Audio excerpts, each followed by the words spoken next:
Hello and welcome to Murder Dictionary Podcast. My name is Brianna and that is Courtney. Hello.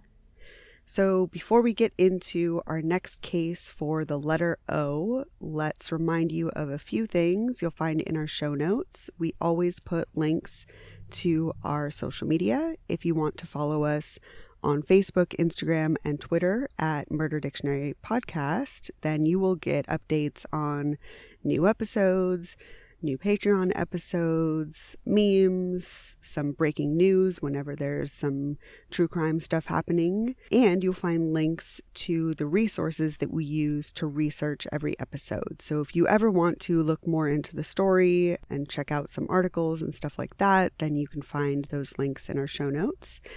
And we also provide resources for things like domestic violence, 12-step, LGBTQ stuff, anti-bullying stuff. So there's always some links to things like that, suicide hotlines, etc.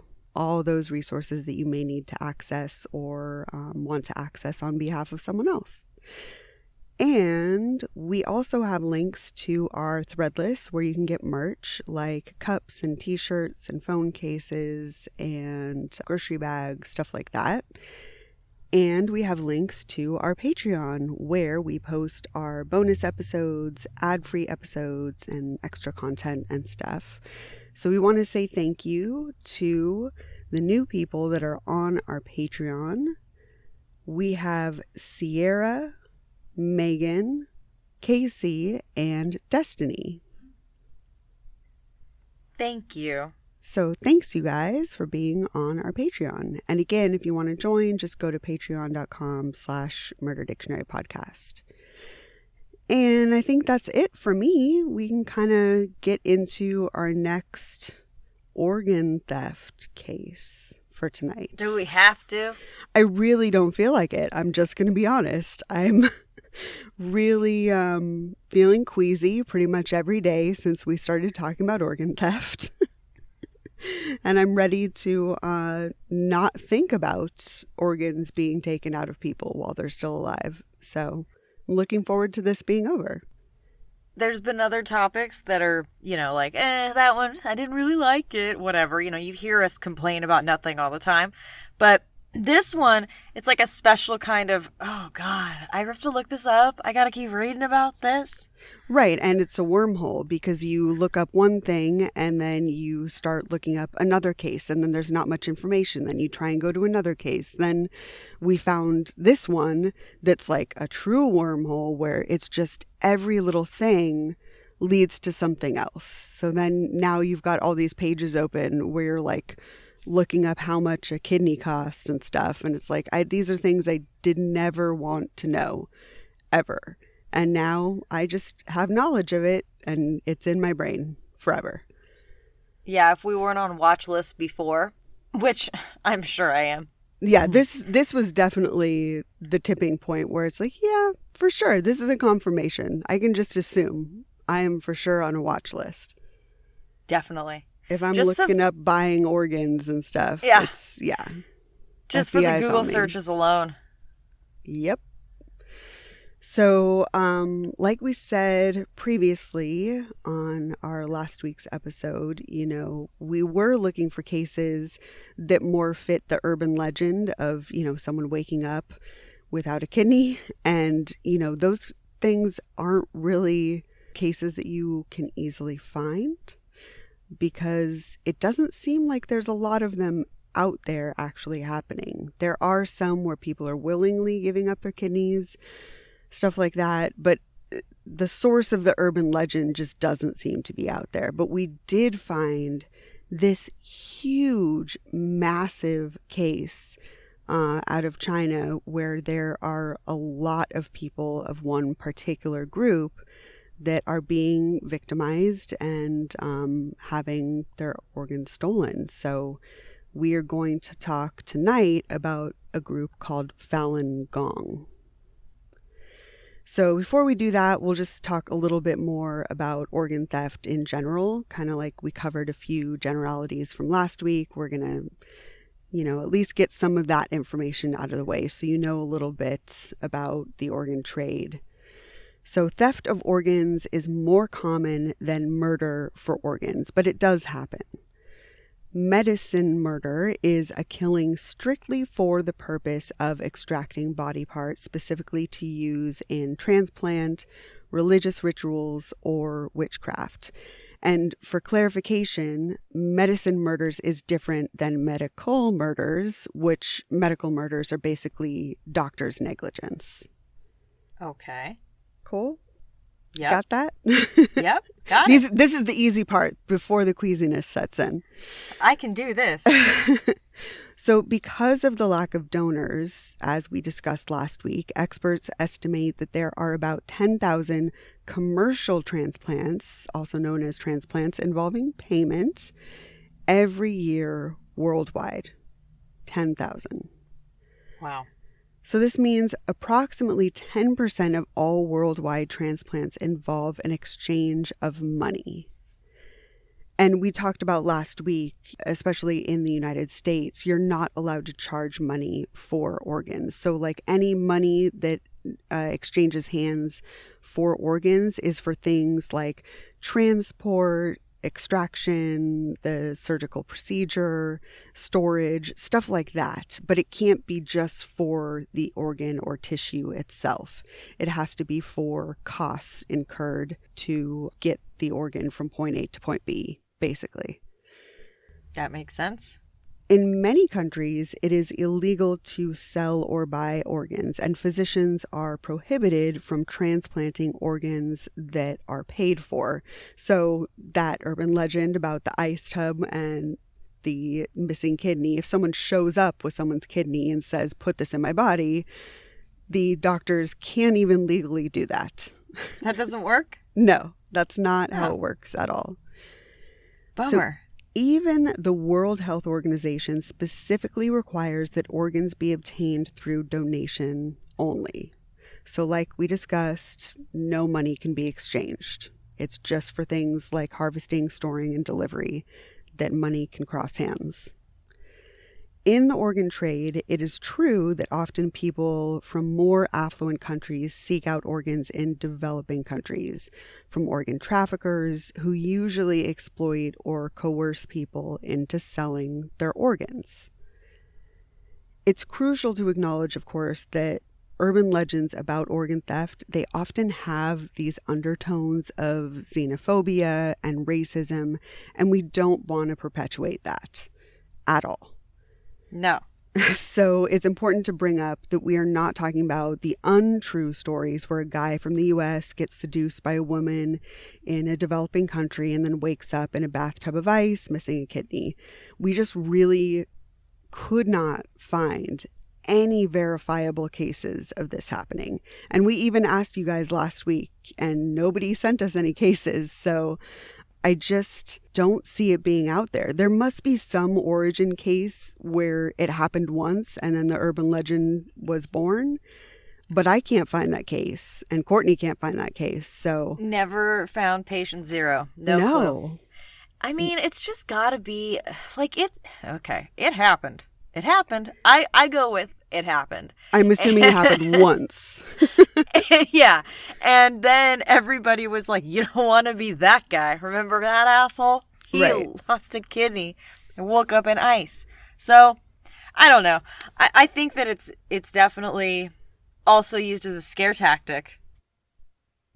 Right. I think it's just one of those things that perpetuates xenophobia and racism, of just people are afraid of certain things happening to them, whether it's like the guy going on vacation to a foreign country and scared that someone's going to take advantage of him or he'll end up in like the movie Hostel or some shit, or someone in a developing country that's scared that, people from rich countries come and will just take parts of them, I mean, that's on both sides. People are afraid, and it's based in this xenophobia, really. And we do not want to perpetuate that. No, not at all. And we also want to clarify that people from affluent countries aren't preying on developing nations and leaving individuals on ice missing organs.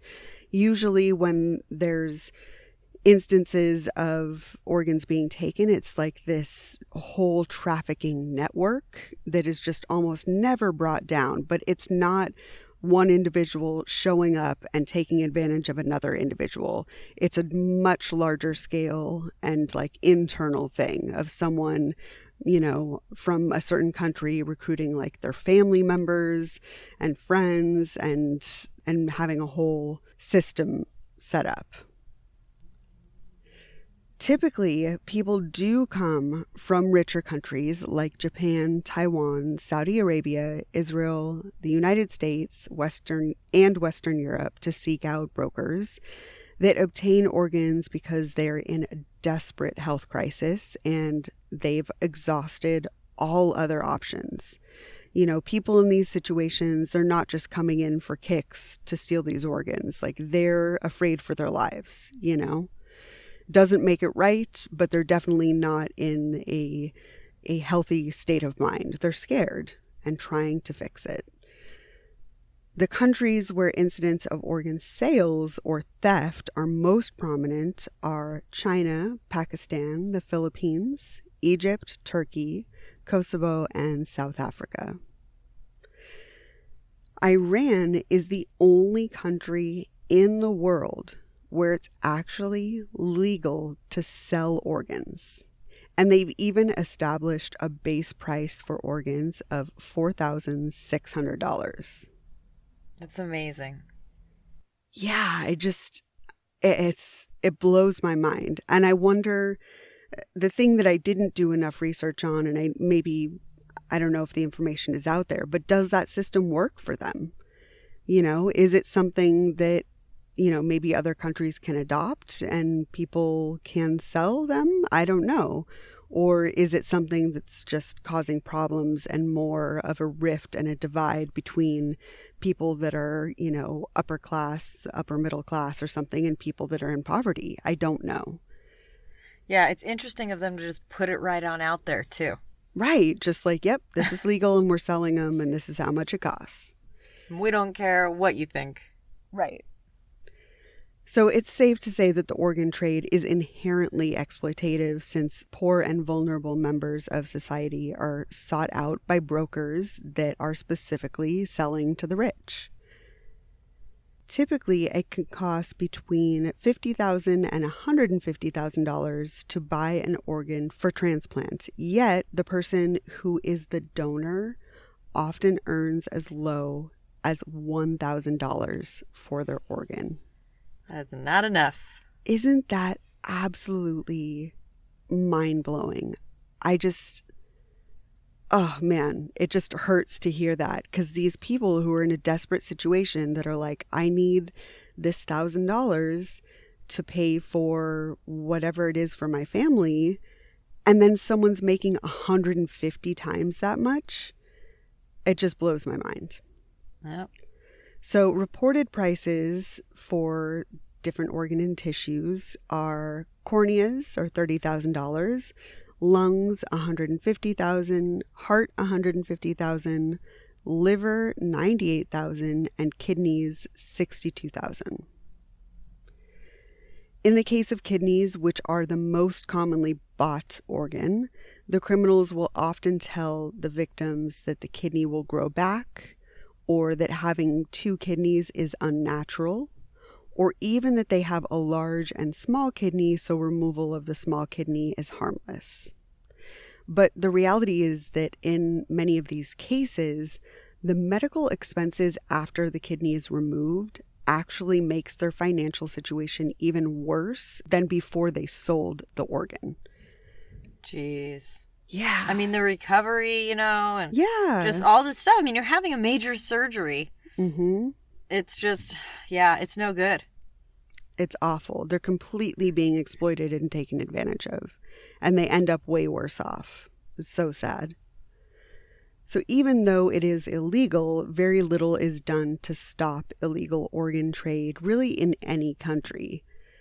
The organ trade is not prioritized by law enforcement or any government, and organ traffickers are rarely caught, which is why, we've had an extremely hard time even finding any cases of organ trafficking. It's been difficult. They just cannot make anything stick. No, not at all. When an organ ring or a victim is discovered, there's almost always nobody brought to justice for the crime.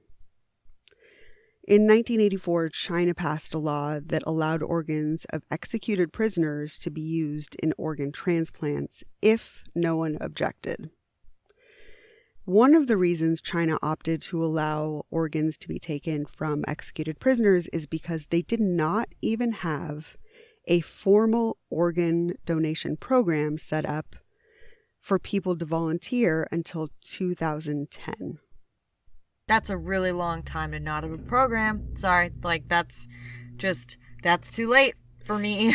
I honestly had no idea. I could not believe when I read that. That's so recent. Everybody else in the world has some sort of donor program. I don't understand. Since at least the 90s, you know? Yeah. Minimum. At least. So from 2003 to 2009, only 130 people in China signed up to be organ donors. And there are 1.393 billion people in China as of 2018. And in 2010, only 37 people signed up. These numbers are just astounding, right? Yeah. It's just staggering. It's a huge, huge country. The population is just enormous and nobody is a donor. And one of the reasons for this, it's important to point out, is just their cultural customs. They don't sign up because post-mortem, your body is supposed to be kept intact, according to a lot of spiritual, religious beliefs, a lot of cultural beliefs that are held. And I can't fault people for that. If that's what you grew up believing and you just don't think about donating your organs because it's not part of your society, it's not part of your culture. And 37 people in 2010. It's just not enough. No, there's just so many people that need organs in every country. So especially with the huge population that they have, I imagine that the demand is just so high. And so it's very sad that they didn't have anything set up until 2010, and people still aren't really signing up to be donors. Yeah, I don't know how to change that, but part of me just feels like very passionately that just needs to change because people are out there dying because they're not willing to have the type of donation program that's set up in every other country where there's a lot of donors that are willing to give up their pieces post-mortem, Yeah. I know it's not a pretty thing to think about, but it saves people's lives, you know what I mean? There's some comfort in that, knowing that you've helped someone else. Anyway, so in China, most transplant recipients are not told how the organ came to them and are never asked to sign any paperwork with information about the donor. In the late 2000s, word began spreading that most organs in China were coming from prisoners who were executed for their spiritual practice of Falun Gong. Falun Gong is a religious spiritual practice that was started in northeast China by former trumpet player Li Hongzhi around 1992. Li's teachings were similar to many other spiritual practices in China, but he also offered a path to enlightenment and salvation to those that were faithful to, quote, Master Li. He quickly became a bit of a deity in the group, and there were rumors that Master Li could do things like walk through walls and levitate. Today, Falun Gong is practiced in over 70 countries, and a 2008 estimate put followers in the range of 40 to 100,000. It's kind of a big gap, but that's not a small group, you know? Although it's a relatively new religious movement in that it was founded very recently, their core principles and practices draw from ancient spirituality similar to like Buddhism and Taoism, using kind of breathing exercises, qigong and yoga, slow movements, that kind of stuff. Many people say that their first awareness of Falun Gong was through seeing groups doing meditations in the park. I think most people, if you think about this, you've probably seen it.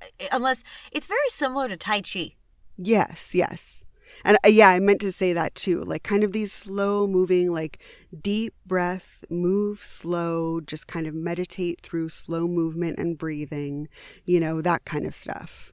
And they would do it in groups out in public. So that's a lot of people's first exposure was like, oh, what are they doing? Oh, that's just Falun Gong, Yeah. Their main focus is the healing practice of meditation. Falun Gong's main 3 principles, which are used as a motto, is truth, compassion, and tolerance. Falun Gong means law wheel practice in Chinese, and their emblem is a yellow swastika on a red background. It's one of the few things that threw me off. I could get behind a lot of the Falun Gong things, but I don't understand why they used a swastika. Do you know anything about that? I'm totally into the park. I'm really fine with the meditation, all of this. Cool with it. I'll be there. But the yellow and I couldn't. How else do you explain what this looks like, right? It's definitely a swastika. That's all it is. That's what it is. And if you're developing this religion in the 90s, it's not like, oh, it was developed before the Holocaust or anything like that. You can't say that you weren't aware. In every country around the world, you know what that symbol means. So I don't really understand why they used it. Yes, me neither. Yeah. I could not find any explanation, but, for what it's worth, that's their symbol. In the early days, they called themselves a nonviolent and apolitical group since their focus was more on things like meditation, philosophy, and seeking enlightenment. They didn't really have time for or prioritize politics and anything like that. Over time, Falun Gong began getting attention from politicians because it promotes free thinking and critical thinking, which were, of course, highly discouraged under the regime at the time. By the late 90s, the Communist Party and public security agencies in China started treating Falun Gong as a threat. Various government agencies disapproved of Falun Gong because it was such a large organization, which was independent from the state, and their spiritual teachings were seen as a direct opposition to the government. Yeah, that's never going to be good. No, it's just immediately the government's like, everybody in the room is turning all eyes on them, it seems like. Yeah. They walk in the room and it's like, Yep. They've just got a lot of attention on them, and they're growing, and it's becoming more scary to the powers that be, that their numbers are getting bigger, that their people are encouraging free thinking. It's becoming a threat. The group became such an enemy of the administration that Falun Gong was considered one of the 5 highest threats to the ruling Chinese government. When the government began its campaign to eradicate the Falun Gong, its founder, Li Hongzhi, fled to the U.S. so he didn't have to endure the persecution that many of his followers ended up being subjected to. Well, must be nice. Right? Yeah, just to have the privilege of just leaving. Like, okay, cool. Now that you guys have spread my religion to 70 million people, I'm out. Good luck with that. Appreciate it. See ya. That's a real dick move. Yeah, dick move.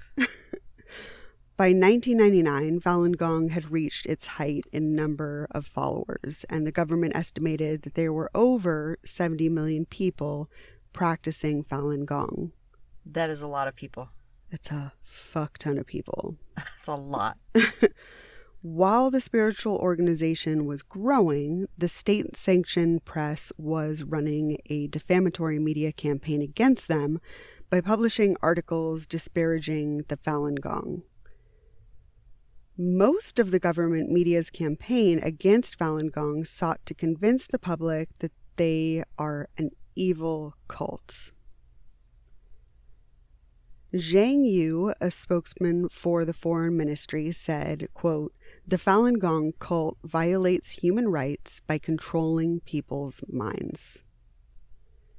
He also told the press that Falun Gong needs to be suppressed because it encourages meditation and the paranormal over modern medicine. The Ministry of Civil Affairs declared that the Falun Gong was an illegal organization that was, quote, engaged in illegal activities advocating superstition and spreading fallacies, hoodwinking people, inciting and creating disturbances, and jeopardizing social stability. It just, to me, kind of doesn't add up that these people just, meditating in the park are inspiring this much hate. Just immediately you're like, this isn't right. You know what I mean? Nothing they're doing really warrants this kind of attack. But it just kept going.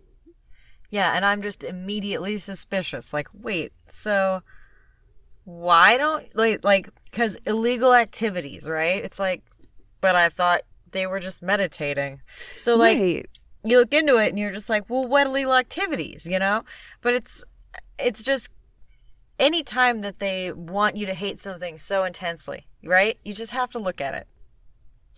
I kept thinking there was going to be more. I was like, yeah, I've got to look at this. Let me think. Let me dig. Let me use different search terms. Let me find different articles. And I just couldn't find anything that really corroborated what the government was saying about them. Just take that for what it's worth. If you want to do research on your own, you can. I just couldn't find anything that was credible saying that the Falun Gong was really doing anything bad, It really was just a combination of so many of the other spiritual practices that were, approved of and fine with the government, It didn't make any sense that they singled them out. Yeah, the key here is what you said, which is what you could find, right? Right. That is shown to you. Because you can find things that say Falun Gong is this nefarious group of people, right? But it is not credible. And that's really what it is. It's more so like you had said that it's not credible, the things that you'll find. You can find it, but you can tell it's just straight up propaganda from the Chinese media. It's like, It's kind of creepy. It makes you almost like, there were a couple times when I was reading stuff and I started thinking like, oh my God, they're trying to get me right now. Right. They're trying to convince me to hate this group. Yes. And you start reading about it and you're like, well, yeah, that is terrible. I don't like that. And then you're like, but wait, no, he can't levitate either. There's all these things. So it's one of those, you have to use your critical thinking and they don't want that. Yeah, I mean, if it was true and if it was legitimately a controlling cult with, punitive issues with the leadership hurting the practitioners or, and true mind control and whatever it is. I mean, if it was that way, yeah, of course, we would be the first ones to be like, hey, that's a cult. Please don't join that. It's shitty. But also the government shouldn't be doing awful things to them. They should just be like, hey, here's a warning. Don't join this cult, but that's where it should end. But they were on a full all out assault to, in their words, quote, eradicate the Falun Gong for really no reason, because there's no ability to corroborate and confirm the things that the government was saying about them. It just is simply not true. They were making it up. They were intimidated by the large numbers and the free thinking, and they're like, we got to get rid of this group. It wasn't dangerous at all. It's funny because now, now that I know how much they just hate these people, right? I am totally going to download meditation Falun Gong on YouTube, right? Because everything it just seemed so. It's Tai Chi to me. It just seemed so like, oh, okay. And I'm into meditation. We can do this. Right. Because, yeah, don't tell me not to do something, you know? I don't know. I wouldn't do very well in the communist government. As you can see, I would do the exact opposite of what they would want. Yeah, it's just, it's striking to me because, like I said, from every source that I read, and I am not an expert in religions or spiritual practices, but everything I was reading was just pointing out that this was a direct combination of Buddhism and Taoism, which are approved by the Chinese government, that nobody has a problem with people practicing those religions or spiritual practices. Everything that they were drawing on, from breathing exercises, meditation, qigong, yoga, all these things are done by other groups, and it's okay. But the Falun Gong were not allowed. You know, it was this one group that was singled out. And it's just very scary that they started this all-out campaign that went to a very severe extremes.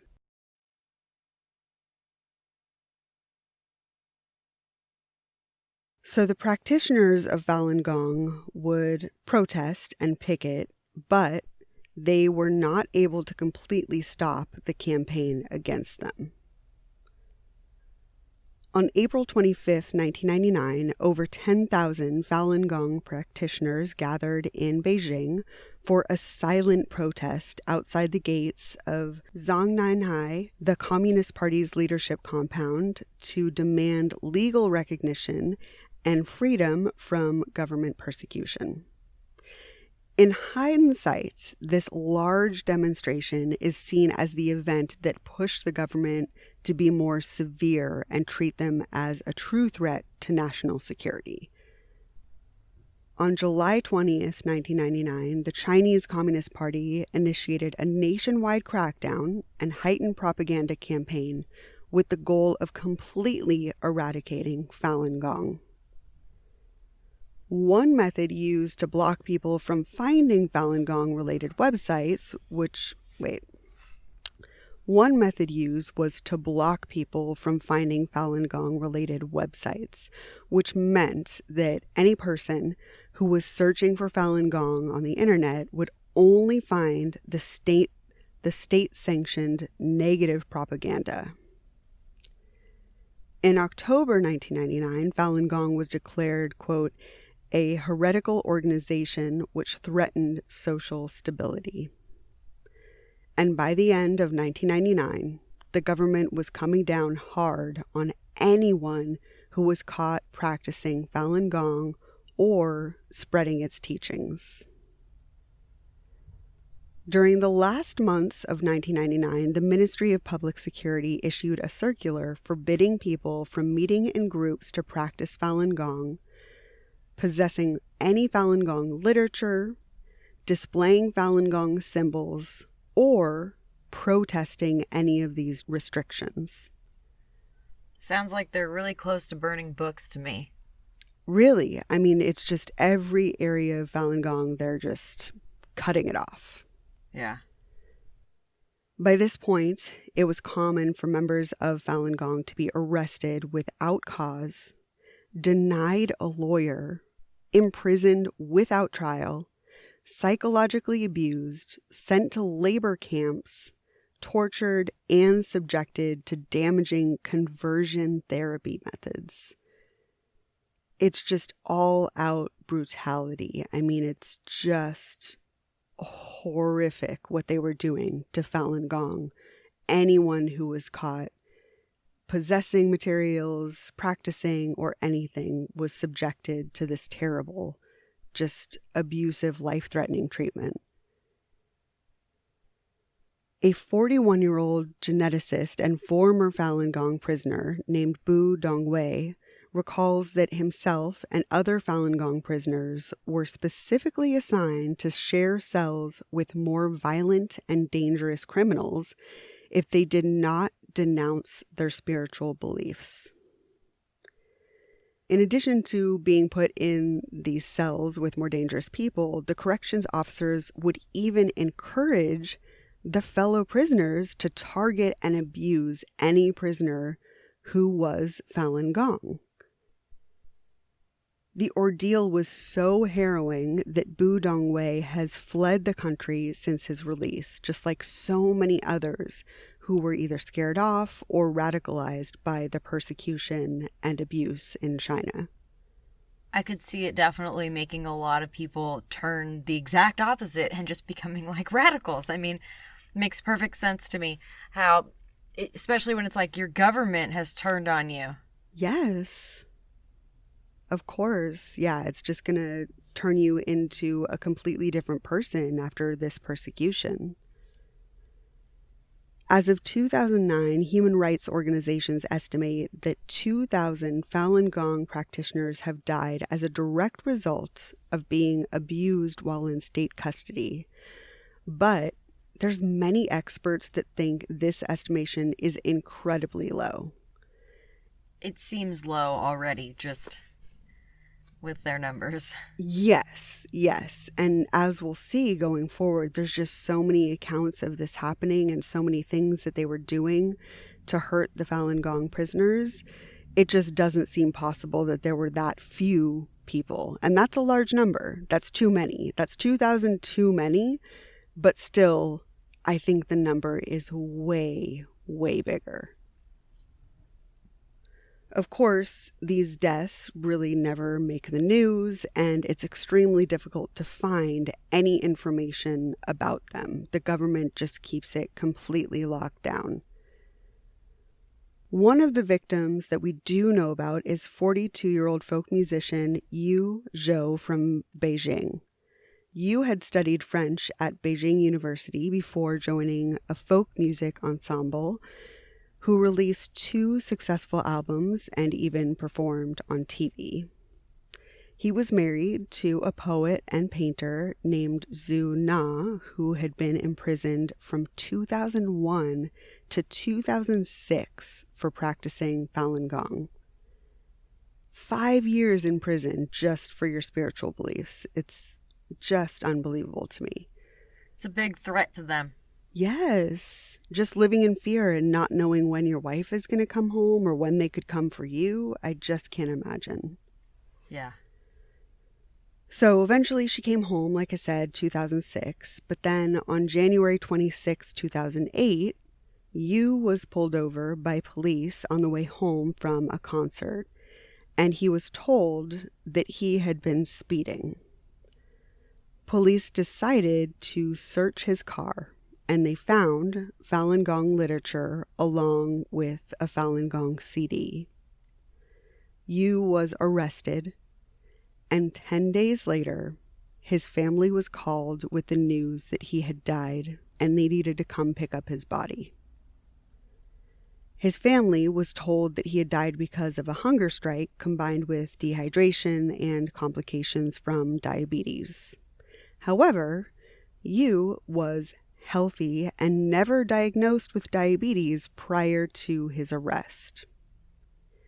It is believed that Yu Zhou died from the abuse suffered while in custody, but his family, as well as the press, has been repeatedly denied requests for a death certificate or an autopsy report, or really any further information.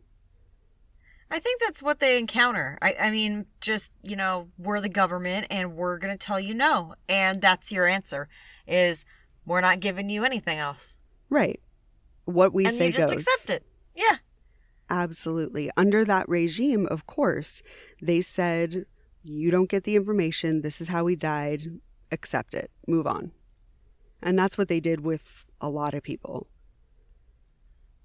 Because the government sought to villainize the Falun Gong and suppress any information about government-sanctioned human rights violations, it's extremely difficult to find anyone who will come forward and talk about their experience. However, there are a few people who have tried to share their story, including the family of Cao Chengling. Cao was a 77-year-old vice director of Dongfang Paper Factory in Wuhan City of Hubei Province, who was known to practice Falun Gong. Even though he may have been a little bit older, he was actually in the army when he was young, and so he continued to stay fit, and he was known to be very tall and strong and athletic, even in his advanced age as he got older. On the evening of August 8th in 2008, when the Beijing Olympics began, Cao got on his bike and left home, but he never came back. His family began searching for him and even stood outside his work to ask people passing by if they had seen him. One woman said that she recognized him, but when she tried to speak, a man interrupted her and said, "Mind your own business." Excuse me, sir. We don't do that here. Right? Where is he? You know, like, I don't know. Like, mind my own business. Who do you think you are? Excuse me. There's a 77-year-old man missing. Right. Well, this is the time for us as a community to be like, okay, we're going to figure out what happened. Did you see him? Did you see him? Let's figure out what his last steps were. Where was he last seen? Like, let's figure this out. It could have been anybody's grandpa, you know? Yeah, but the problem is, you know, it touches, you know, you can rat each other out. Mother versus child, even, you know, like if you have contraband, right? You have something that you're not supposed to have. Like everybody's afraid of each other because they're ratting each other out to the party, right? And all that stuff. It's very Nazi party-esque. It's all that stuff that's going on. So everybody's like, mind your own business and don't talk about it. And just, you know, like you're better off. You're going to bring the heat down on all of us, you know? Right. Yeah. Nobody wants to attract attention. Nobody wants to be the person that's singled out that later on, you know, they're coming to you for information or be established as a snitch or who knows, you know, like, or that they're afraid that if they tell them, hey, the government snatched your dad off the street, then the government's going to come after them, you know? So, yeah, people are living in fear and they don't want to tell the truth. And any person that, you know, their conscience gets to them and tells them, I really want to say what happened to this person, they're shut down. You know, everybody else is like, no, don't say anything. And I feel kind of bad, like, using the analogy of the Nazi party, but it's just that Reich, you know, I don't know how else to explain it. But that. Yeah, no, I don't. Okay. I don't take that lightly, no, but I, you know, even in, of course, when you start diving into a case and really looking at it, you start talking about it to people, right? And I mean, this is an all-out genocide. This is what I've explained when I'm talking to people about it. It's a genocide. And, you know, one of the biggest examples we have of that in modern times is the Nazi Party. So, I mean, of course, it draws comparisons when these people are practicing a certain religion. The religion, you know, becomes an enemy of the state. The government decides it's going to, quote, eradicate this religion. Yeah. And then they start employing tactics that we've seen the Nazi Party use.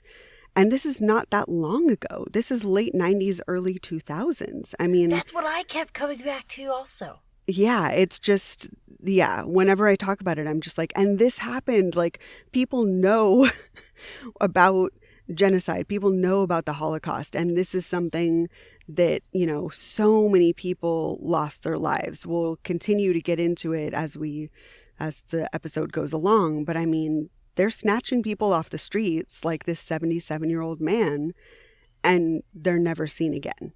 You know, I mean, checking. Yeah, I totally understand. This is definitely, you know, it draws the comparisons, and I don't take that lightly, but I do agree with you that that's where my mind goes too, and that's not to minimize either side, but it's just to say that that's one of the examples that we have of genocide in, you know, the recent past, you know, and this is very recent. So it's definitely scary that a genocide like this could happen, where just a religious group could just be so persecuted and killed, and it's government sanctioned. It's scary. I've been watching too much Man in the High Castle. Oh, God. All right. Nobody won that. All right, keep going. It's too scary.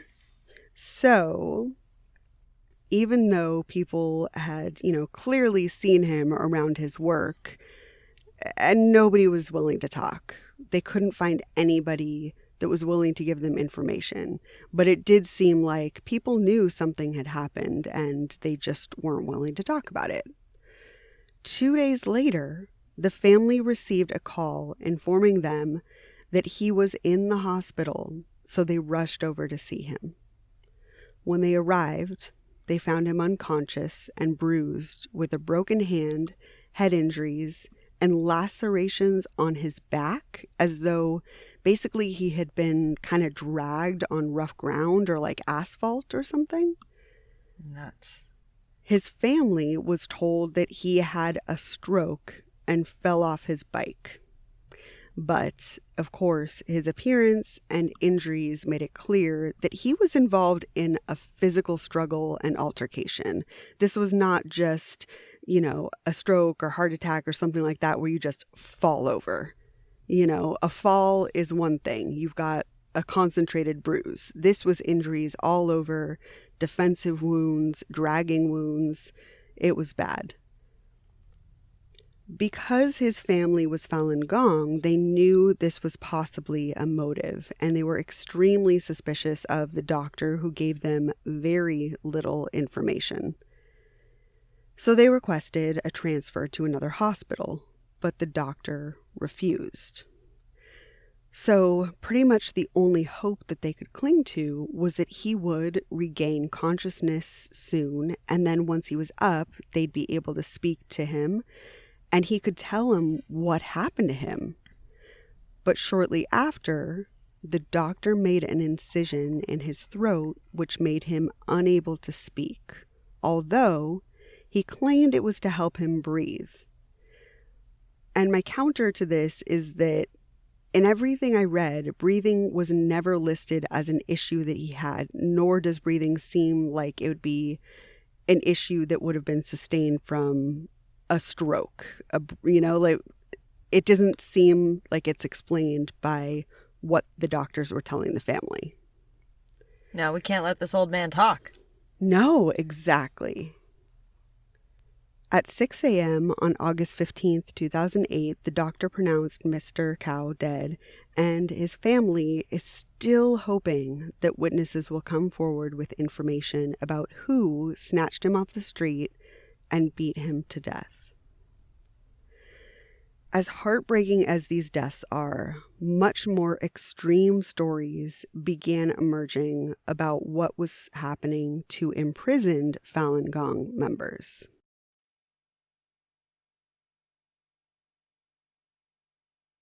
The same year the Falun Gong persecution campaigns began in 1999, the amount of prisoners was declining, and the need for organs was increasing.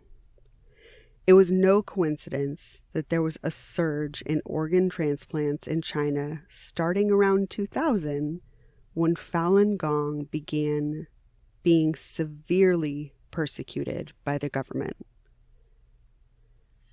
Previously, wait times for certain organs had been years, but suddenly, the wait list seemed to completely disappear, and organs became readily accessible.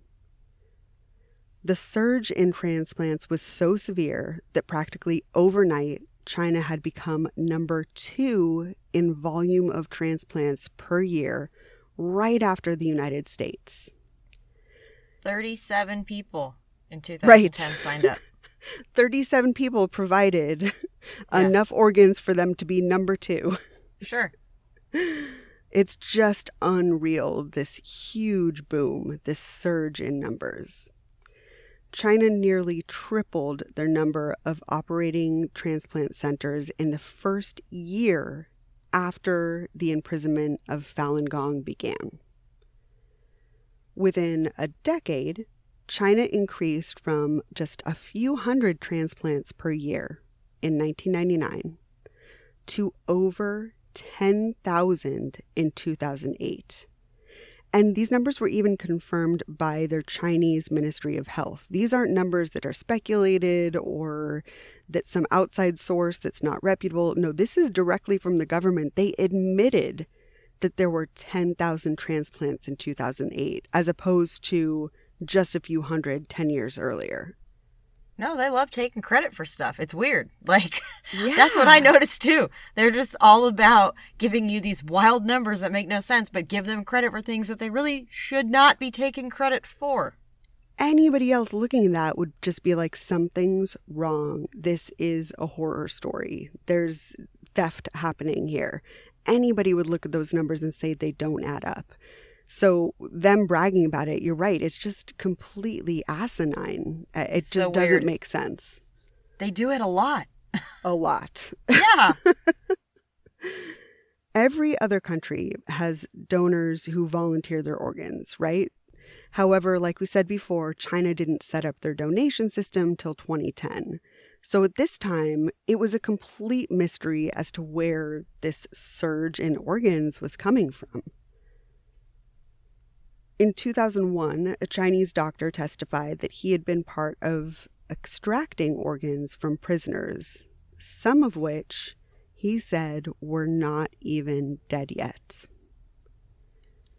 In 2005, China's Deputy Health Minister Huang Jifu said that yes, 95% of organs came from prisoners, and that he would implement measures to help curb this practice. And again, this is them. This is their deputy guy coming out. Taking saying credit. this. Yeah. And you know what? Really quick side note.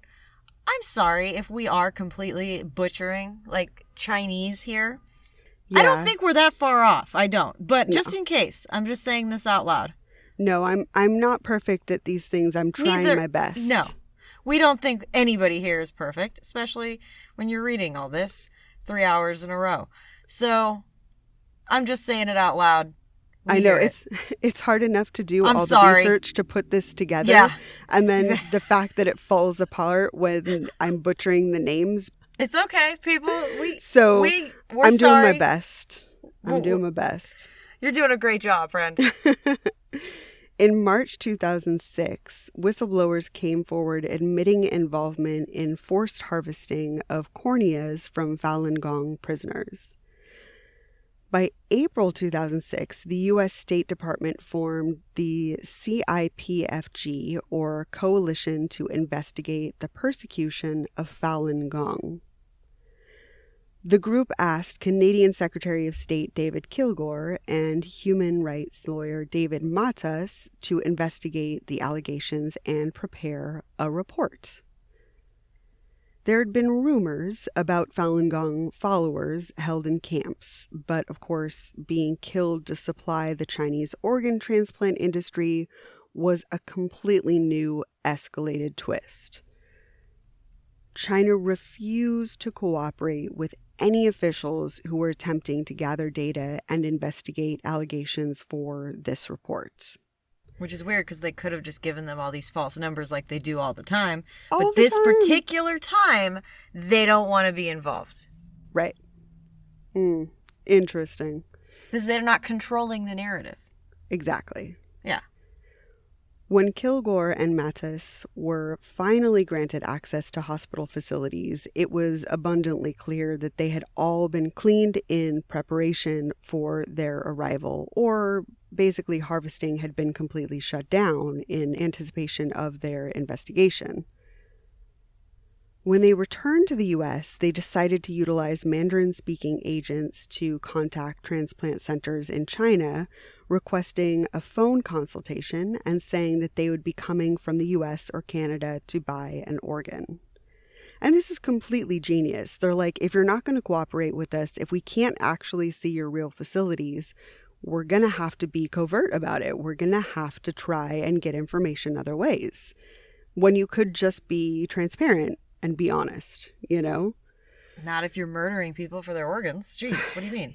I know, you're right. It's just so frustrating that, that this is even happening and that they're having to do this and try and think of these ways. But it is an ingenious way to kind of go around the back door and pretend to be basically a customer and say, okay, here's a Mandarin speaking person. I'm saying I'm from Canada and I really need to get an organ. What can you do for me? You know, that's Yeah. a great way to try and get in with a doctor or a transplant facility and kind of get some information, because you're far away. You're from another country. You need all this information over the phone. It's not that you can like drive down the street and come in and do a consultation in person, you know? So they have it all on tape. It's great. Multiple agents specifically asked the doctors if they could get a fresh Falun Gong organ. And the doctors from multiple facilities assured them that the organs would be available within a week and be transplanted within 10 to 15 hours of harvest. This was significantly shorter of a wait time than any other country, since it usually took like 3 to 5 years to get a transplant of any organ in any other country. It's a big difference. Huge. It's just so clear that something's wrong. Overall, they were able to get about 15% of the doctors from facilities they contacted all across China to admit to using Falun Gong organs specifically. One aspect of the report centered on was the for-profit organ system, a byproduct of the 1980s healthcare reform, which made basically the medical community need to get creative to find ways to secure more funding. Kilgore and Mattes discovered that certain Chinese hospitals that needed to generate income were catering to wealthy foreigners willing to pay fees starting at around $100,000 for a liver, lungs, and heart transplants.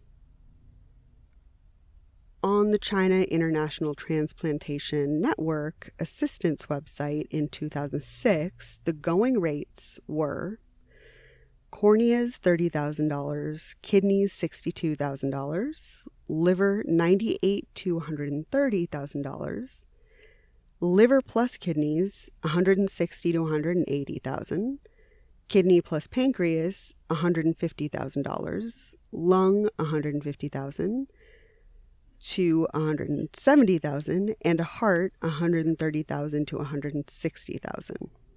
And that's what was on their website.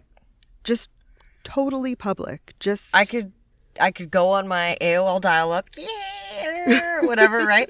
And maybe it's not that old. And I could go on this website and just type in, click, and just be like, I want a liver kidney package. Mm-hmm. And you could get prices. And then you could go from there to Expedia and get like hotel rooms and flights for your trip. It's insane. It's true. It's unbelievable that you're right. I mean, that's the perfect comparison. It was as easy as booking a flight to buy an organ. That's unbelievable. It's not good. In addition to wealthy individuals from outside the country, there were also high-ranking members from the government who were quickly supplied with transplant organs. I'm going to say something right now. But, you know, when you need a haircut, hey. All right, you can cut whatever you want. That's a very California joke. But I'm just saying, of course, when you're in the government, you need the perks, right? Who cares? These developers are throwing money at me. Come on. Yeah. I mean, anybody in a position of power, anybody with money, they could just prey on this system of stealing organs from these people that are just completely being eradicated, this group of spiritual practitioners. It's unbelievable. So crazy. A witness said, quote, China is different from other countries. In other countries, patients wait for organs. In China, organs wait for patients. Eek. The Kilgore-Mattes report was published in July 2006 and concluded that since 1999, quote, the government of China and its agencies in numerous parts of the country, in particular hospitals and detention centers, have put to death a large but unknown number of Falun Gong prisoners of conscience. Some of the evidence outlined in the report was based on the number of executed prisoners not really aligning with the number of transplants, and the fact that China has significantly shorter wait times than any other country. Outside experts have estimated that the number of China's executions is between 2,000 to 8,000 people per year. But that number isn't even close to the 10,000 transplants that are estimated to take place in China every year. Again, that's numbers that were given by their own ministry. And we also know 37 donors, so those numbers don't add up. And it's like hard to know who even is I mean, I know who's telling the truth, but it's hard to know the true numbers, even from the people who are telling the truth. It's hard because it's all so deceptive from the beginning, because it's not deceptive. I mean, it's not even deceptive when there's no records. Like, it's very easy to just pull numbers out of the sky because you never wrote anything down. So it's like, yeah, nobody's asking. So you can say, oh, we only did 10 when you did 10,000. Nobody's checking. And this is the challenge with these cases in general, and this case specifically, is just we don't really have the specifics and the names, and it's hard to really talk about something where there's not a case of, okay, this person is charged with the murder of that person. This is not one of those cases. This is a genocide. It's completely different. And it's just so frustrating to see these numbers and not really know the true nature of how many people were suffering behind bars. We don't really know how many people were imprisoned that were just for Falun Gong. We don't know how many people were killed just for these organ transplants. These are just estimates. And the reality is they're real people. These are people's parents and siblings and children, and they're all meaning something to someone. They're friends and family members, but we don't know their names. They're just a generic number. Oh, we estimate that it's about 10,000 people. We estimate it's about 2,000 people. And that's so unbelievably tragic that we just have no idea the scope of the people that suffered and that lost their lives during this time. We just don't know. It's all guesses. I really bummed myself out with that one. That was rough. Yeah, it's like, sorry. Wow. I'm sorry. Everybody has family members. This is all I've been thinking of this whole time. Know their names, and their dogs never had them. They never came home to see them or pet them again.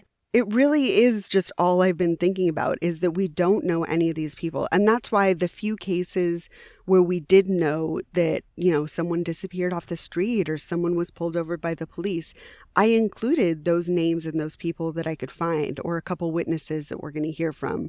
I included those things, but those are the only people whose names we have. Everybody else is just gone, just disappeared into the mist. We just don't know who they are and what happened to them. And it's heartbreaking. It's just really devastating. So, as we know, because of health issues, medical conditions, and age, like we talked about last week, some people are not medically suitable candidates to donate. The donor also needs to match the blood and tissue typing before donation can be confirmed. So basically, doctors use this ratio they call the 10-to-1 to signify that it takes testing 10 people to find the one person that matches the patient needing an organ. So we can't just take one prisoner and take their organs and then immediately transplant it into another person. We have to do all this testing and find the matches. And typically you have to, from the doctors saying this 10-to-1 ratio, we have to look at 10 people before we find the one person that matches.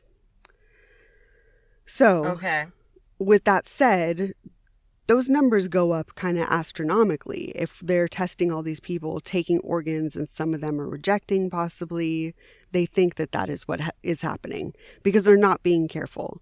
They're just taking it, transplanting it, trying to see, like throwing stuff on the wall and seeing if it sticks, basically. Yeah. Like we talked about last week, the lack of donors and difficulty matching patients with compatible donors leads to long waiting times. So using kidneys as the example, the US average is 3.5 years, while in Canada, the wait time is 4 years, and the UK, the average is 2.5 years. In China, however, patients would have a suitable donor matched and the surgery transplant performed within 2 to 4 weeks. Some facilities and patients report being able to have the organ transplant performed within a few days. Okay. When they tell you that, right? They're like, okay, well, we've done no testing. Right. And everything we know is wrong. And we can't give you any numbers, but we can have that, cornea and kidney for you within 3 days. Isn't How that soon can you get here? unbelievable? Like, and you still go through with it. Yeah. And even hearing some of the recordings from the investigation by Kilgore and Mattes, where they're talking to these doctors undercover, and the doctors are saying, just get here, just book your flight and we will have it for you. Book your flight, stay for a couple weeks, and we will have your organ. Don't worry about it. We'll have it in a couple days. Unbelievable. I just can't wrap my head around it. The numbers don't add up, and it's so clear that they're just murdering these prisoners for their organs. There's just no two ways around it. Yeah. An American data compiling company called Quintilis IMS corroborated the estimates of high transplant numbers by confirming the high demand in China for immunosuppressive drugs that are always used after transplant. So it's not just these random numbers that are kind of pulled out of space. We are actually seeing that the drugs match the amount of transplants. It's a smart way to go about corroborating that. Yeah, absolutely. I was impressed with that. Yeah.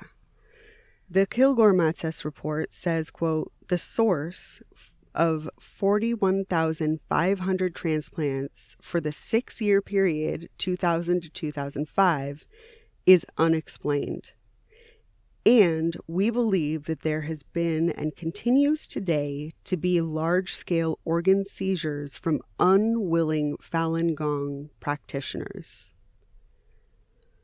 In 2010, Kilgore and Mattes were nominated for the Nobel Peace Prize.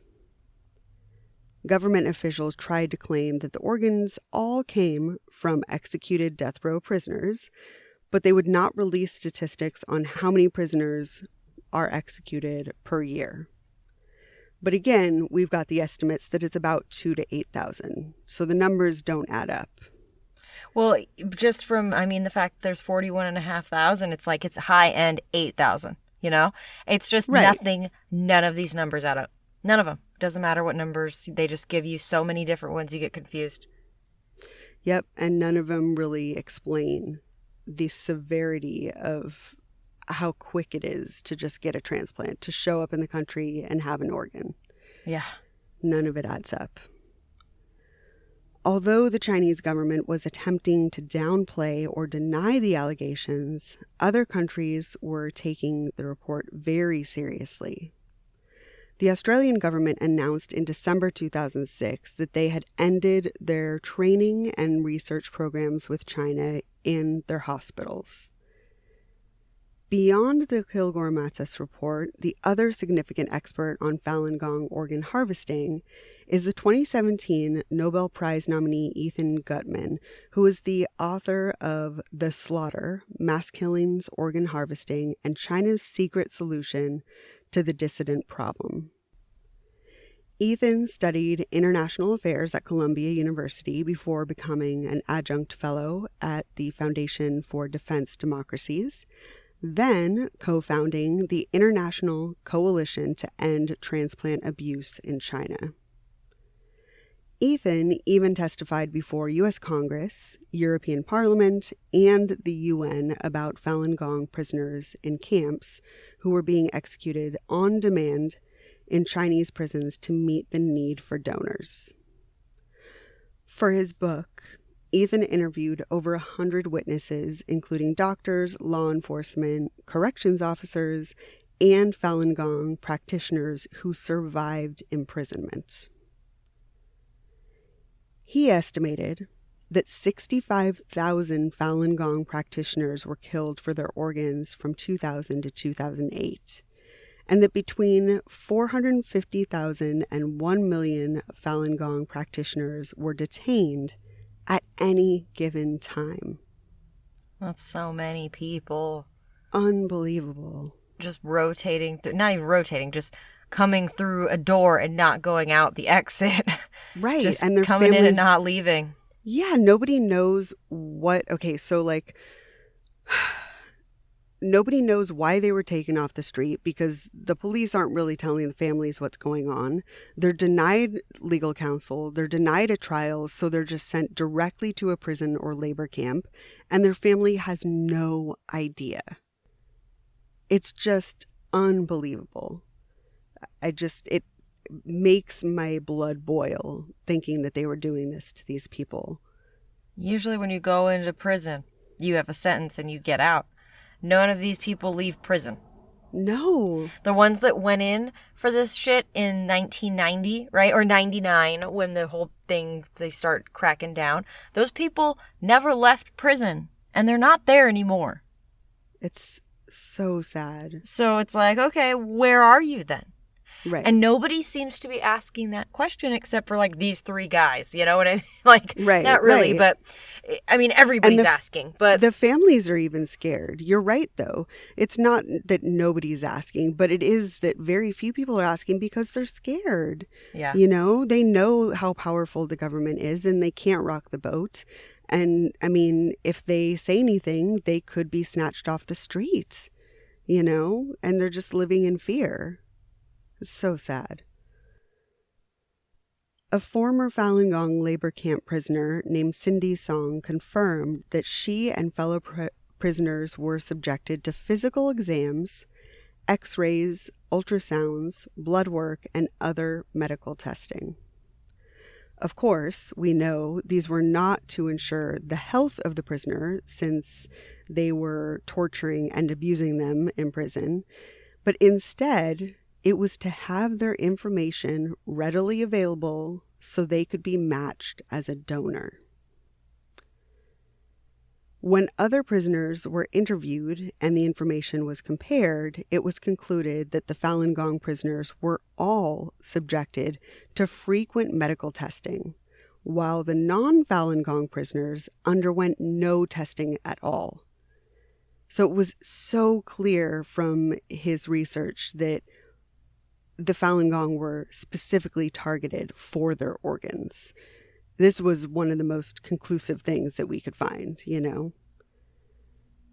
It's clear that only Falun Gong prisoners were being targeted for their organs, and Ethan's research revealed that the elderly and unhealthy Falun Gong prisoners were almost more fortunate in the sense that they were not as harvestable as the young and healthy. So they had an increased odds of making it out of prison alive. never been so happy to be geriatric. Right? It's just, yeah, oh, I have these health issues. Oh, thank goodness, because I can't disappear like the person next to me did in this cell. You know, I mean, just thinking that today could be the day that I could be taken out of my cell and not come back, you know? It's like ordinarily you wouldn't want to be bragging about all the problems you have, right? Right. But in one sense, you're like, God, I can't see anything. And my palpitations, I can't breathe. I think it's my asthma. They just be like, get out of this camp. We don't, whatever. Just go back. Get out of here. Get out of here. Right. You might make it out alive. Or they're just going to kill you because you're just recessive as hell, right? But like, at the same time, it's proved to be safer to be unhealthy because they'd keep you in prison for a few years, but then they'd let you go because it was just like, you're of no use to us. We're using you for your organs. And then you can go tell the story of how terrible prison is. Right. And don't be in Jeez. Falun Gong. Ay, ay, ay. Multiple former prisoners said that it was quite common for police and correctional officers to threaten to take their body parts when they were angry. So basically, if a Falun Gong practitioner was being reprimanded, a cop would say things like, "I'll take your heart and liver out. Nobody could find your body."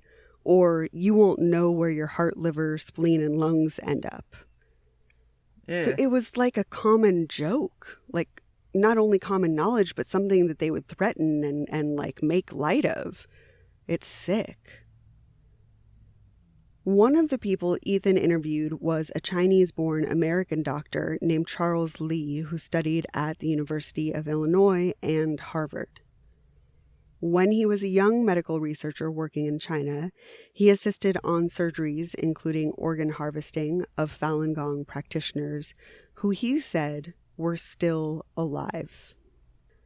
Later on, he began practicing Falun Gong and was arrested, then imprisoned, although he considers himself lucky to not have been murdered and harvested. People that try this out, like, I'm telling you, tomorrow I'm going to be a follower practitioner, because the people that, like, he was there watching them take organs out of Falun Gong people, and then he himself starts doing it, knowing that he is now going to be, you know what I mean? It's like, That's a risk, yeah. That's the last thing you want to do, is start looking into meditation, right? But no, he went right into it, which makes me think, like, this is there's something to this for people. Right. It's like one of those that it's one of those self-help, and so it's very deep in you, and I could see this. It's scary. This is scary to the government, because he's taking the organs knowing what's going on, and then he still gets into this group. I mean, damn, he's proven their point. Yeah, part of me wonders if it's just because he felt so bad that he's like, oh, well, I took these organs, I'm going to look into what this Falun Gong thing is all about. And then he started connecting with it, That's exactly what I think happened. Yeah. Many accounts from doctors interviewed by Ethan confirm that the harvesting is often performed while the victim is still alive, either from a non-fatal but severe bullet wound or through a dose of incapacitating potassium. The victim is never given any anesthetic, so they are often awake and capable of feeling excruciating pain while their organs are being harvested. It's like Braveheart. Ugh.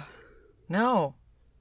A former employee of a hospital in Liaoning known as Annie says she witnessed organs and tissue being harvested from live Falun Gong prisoners who were then sent down to the boiler room, which was converted to an incinerator used to kill prisoners after harvest. She also believes that some may have still been alive when they were incinerated. Way more than some. At the same time, her husband was a surgeon who took part in these organ removals because he was afraid that what the government would do if he did not comply. Eventually, her husband began having nightmares, panic attacks. He was easily startled and even flinched when she or their child touched him, so she convinced him to quit his job. They were forced to flee the country because they feared that the government would have killed him if he stayed. A former government official whose job had been to catch Falun Gong said to Gutman, quote, "There's nothing that the CCP is not capable of doing. In jails and labor camps, prisoners are guinea pigs. They might as well be livestock." Well, no, I mean, livestock, like, almost have rights. I mean, Jesus, people kill each other over cattle, you know? These people are less than that. Yeah. The recipients of these organs had no idea that another person would suffer so severely and be killed because they needed an organ, and many are haunted by that knowledge now that they're aware. Since the Kilgore-Matsas report came out, UN officials have multiple times called upon Chinese government to account for where they sourced the organs used in transplants, and called for sanctions on Chinese medical authorities. In 2008, again, China's Deputy Health Minister Huang Jifu said he would institute measures to help curb this practice of harvesting organs from prisoners. But of course, he said the same thing again in 2010 when he announced that they would start transitioning away from prisoner transplants to only volunteer donors from a registry. But that same year, a Spanish citizen was able to easily travel to China for a liver transplant after paying $130,000 and waiting only 20 days. He just went to the website and then booked his flight. Right next to Expedia, you know? This was Travelocity. It's just unreal how easy it was. That's just... It's not okay. Infuriating. None of it's okay. In 2011, a group of American surgeons called for a boycott of Chinese science and medicine-related organ transplantation. In 2013, the U.S.-based organization called Doctors Against Forced Organ Harvesting came up with a petition condemning China's forced organ harvesting of Falun Gong. The petition was signed by 1.5 million people, then presented to the UN, and signed by representatives from 4 continents. In December 2013, the European Parliament unanimously passed a resolution calling on China to immediately end the practice of forced organ harvesting from Falun Gong practitioners. Many countries have since come up with regulations which make it a criminal offense to engage in transplant tourism. In 2016, Ethan Gutman, David Kilgore, and David Matas authored an updated investigative report on China's organ harvesting. The report estimated that since the government had began prosecuting the Falun Gong, between 150,000 and 200,000 people had been harvested for their organs. That's such an astronomical number. It's unbelievable. It is. It's way more than they, can ever document. Right. The 700-page report contained a lot of previously unknown information and was covered by all the largest press outlets throughout the world. Chinese officials insist that they strictly adhere to the World Health Organization standards for transplant and that they require written consent, and any reports to the contrary are, quote, a total lie fabricated by the Falun Gong. Independent investigations and reports on the matter have concluded that China is still engaged in murdering political prisoners to harvest their organs. The Washington Post was one of the few media outlets who did an investigation and found the numbers much lower than the estimated 60 to 100,000 transplants performed in China. Today, Falun Gong creator Li Hongzhi operates a 400-acre headquarters compound called Dragon Springs in Cutterback, New York. See, he's not even in China. He knows. No. He's like, I'll be murdered if I set foot anywhere but. So he's got this crazy compound, all good leaders do. And is just living the dream of an upstate. Right. He also oversees 2 nearby schools, Fei Tian College and Fei Tian Academy of the Arts, as well as a performing arts center. Although he was formerly known for his charismatic preachings, he's become kind of reclusive and reportedly rarely leaves his home in Queens. Many Falun Gong practitioners are still very active today. They are also the ones behind that, the theatrical dance group Shen Yun. Locally, if you're in LA, there's a lot of ads for live performances they do. I don't know if that's everywhere, but definitely there's a lot of them around here. I think at a lot of colleges, they tour and perform. And there's a lot of commercials when they come into town, and it's just the ancient art of Chinese dance. And they show the coolest looking dance. I've always wanted to go. My grandma went and she loved it. Saw it at CSUN. But I've never been. But when I realized that this is connected, and the meditation and the Tai Chi in the park looking stuff, it all kind of, they're very artistic. A lot of the people we talked about here tonight were musicians and artists and poets and stuff. It is definitely part of their, I don't know, like outreach, or I don't know. They definitely prioritize the I think arts outreach and is the good word. dancing, and yeah, they kind of promote their spiritual practice through like getting these performances out there. And the more people that'll come to performances, maybe they'll be interested in Falun Gong or ask questions or something. 100%. So, yeah.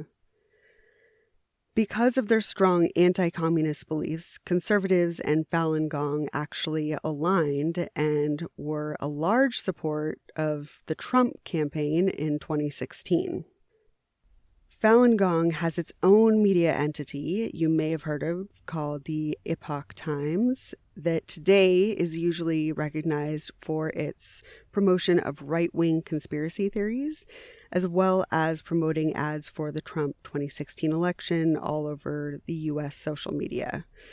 As I mentioned before, they didn't originally start out as political, but it seems like in the last few years they've become a little bit more vocal about politics. They 100%. I use the best way to describe this, I think, is the enemy of my enemy is my friend. Right. So Trump hates China, right? So it doesn't make sense. But then at the same time, he hates communism, but so do they. So it's like, here, we both hate the same person. You know exactly what I mean. It's like, we can hate on this bitch together. Right? Like, that's what this is.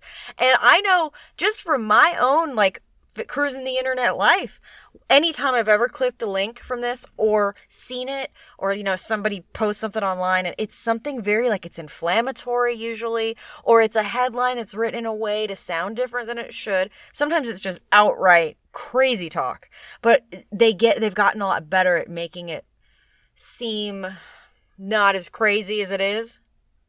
Yeah, I mean, there's definitely a tactic of trying to make it seem middle of the road, even when it's a little bit outlandish. Yeah. But yeah, they've definitely clearly chosen a side and they're pushing it hard. Yeah. For an organization that wasn't political at all, they're certainly not only involved in China, but like really pushing U.S. politics, which is interesting. Yes, exactly.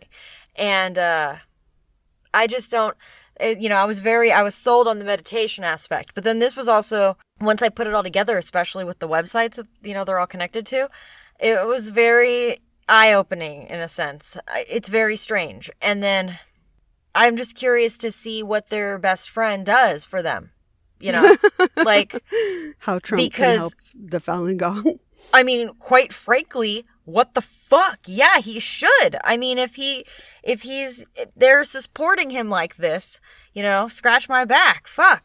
Stop this murder occurring in the Chinese political prisons. But he can't do shit about anything. But still, it's just interesting because he's so, China, hate China, all the crap, right? But it's like, the enemy of the enemy is my friend.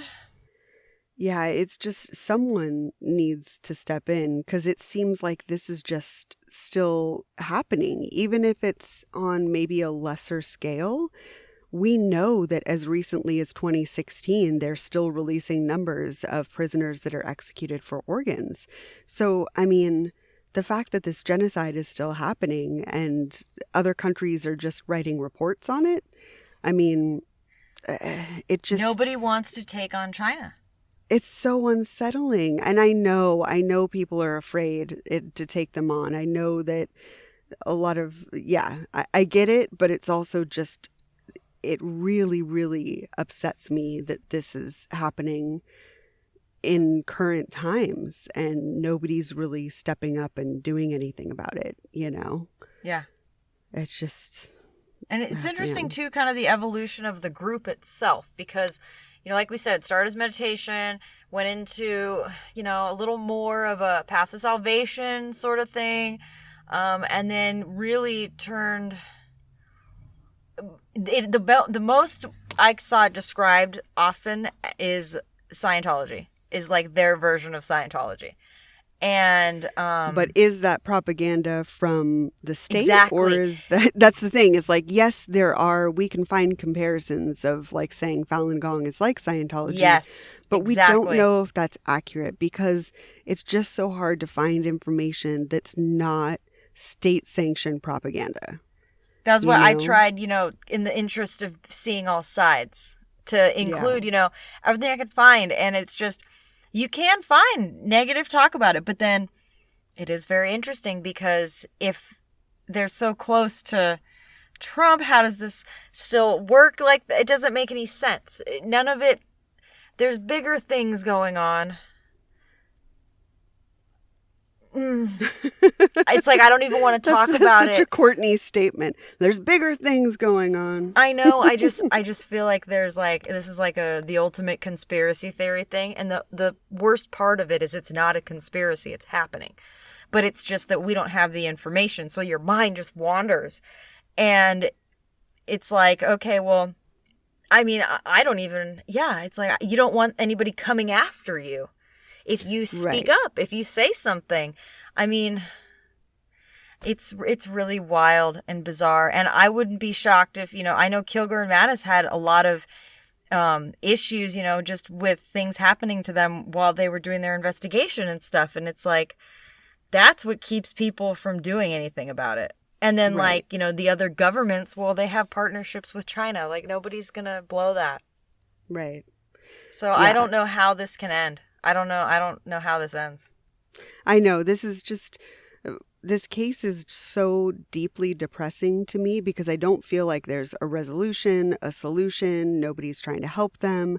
The numbers we think are decreasing because they've been caught and called out by so many different people and government entities. But at the same time, it seems to be still happening. And it feels so hopeless that doesn't seem to be coming to an end anytime soon. And they're not really taking anybody's outside input seriously beyond just maybe covering it up a little bit better or decreasing the numbers a little bit.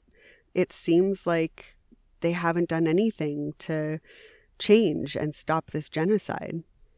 I think the only thing that they have done is they have figured out that you need to have paperwork and you need to have numbers that make a little more sense than what you were giving us. Because, and honestly, they didn't get caught. They just got, like, a finger waved at them in the sense, like, that's as much as they could do. Yeah. So, they don't care. And honestly, I think China knows that nobody's going to do shit.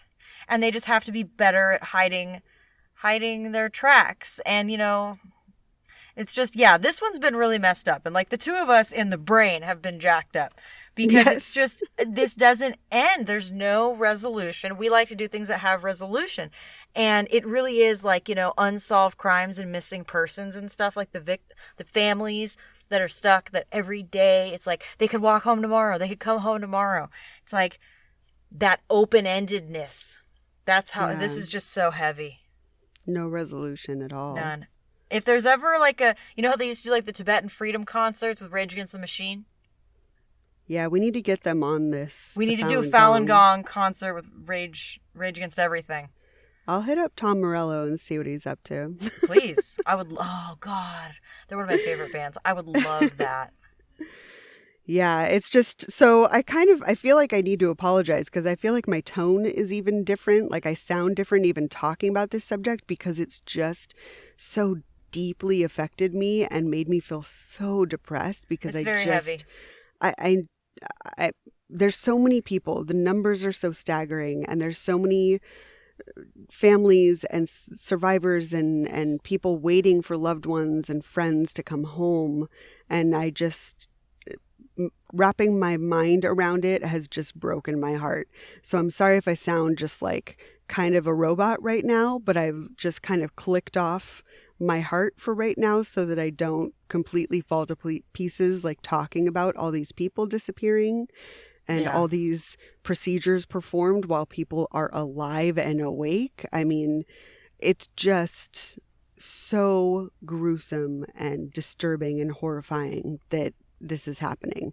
So yeah, I've We tried to give all the information, and that's all I can do. We don't have any solution or justice or anything, but that's the story of Falun Gong. Those are the facts, and that's kind of all we can present, Yeah. So that's the last organ harvesting case that we're going to do. We aren't going to cover any more organ theft because, quite frankly, we can't really find a lot of cases, and I don't think that emotionally we could probably handle another one. So we're going to move on to letter P next week. We're done. It's over. I'm wrapping this one up for the sake of, I'll take care of my partner here. Right? We're moving on. We need to just go to the next one because this is just Saddle way too emotionally draining. It's no good. Yeah. So before we get out of here, just to remind you, we've got merch available on Threadless. You can get t-shirts, mugs, phone cases, towels, all sorts of stuff. And if you want to get access to bonus episodes and ad-free episodes and all sorts of stuff, you can join our Patreon, which is at patreon.com/murderdictionarypodcast. And we want to thank the few people that joined our Patreon this week. So thank you to Sierra, Megan, Casey, and Destiny. Thank you. Thanks, you guys. We appreciate you being on our Patreon. And if you want to join, just follow that link in our show notes. And we also have links to the research material and all the resources that we were reading. If you have any desire after hearing all that to dig deeper, be my guest. The links are in the show notes. And I think that's kind of pretty much it for us. Follow us on Facebook, Instagram, and Twitter, and you'll see when our episodes are coming out, when our Patreon episodes are coming. We'll get some memes and some breaking news and true crime tidbits. And I think that's pretty much it for me. You got anything, Court? September 30th, I think it is on Netflix. There's a new Chris Watts documentary coming. I saw that, yeah. I just read that like 10 minutes before I got in the booth.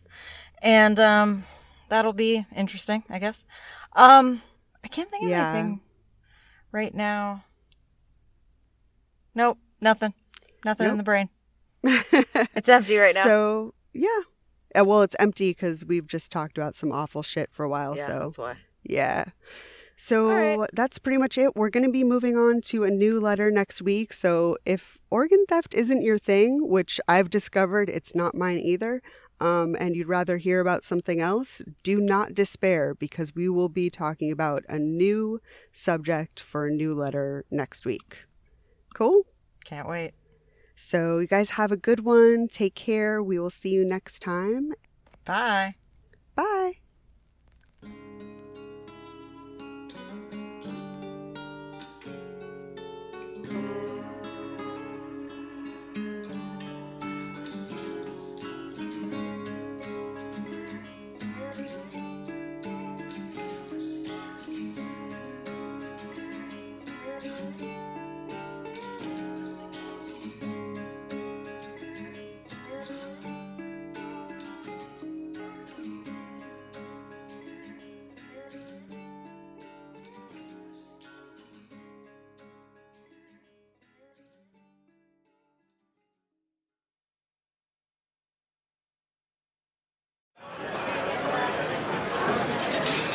This is you waiting for dinner on an ordinary vacation.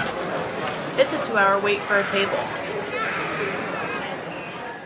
This is you waiting for dinner on a real vacation.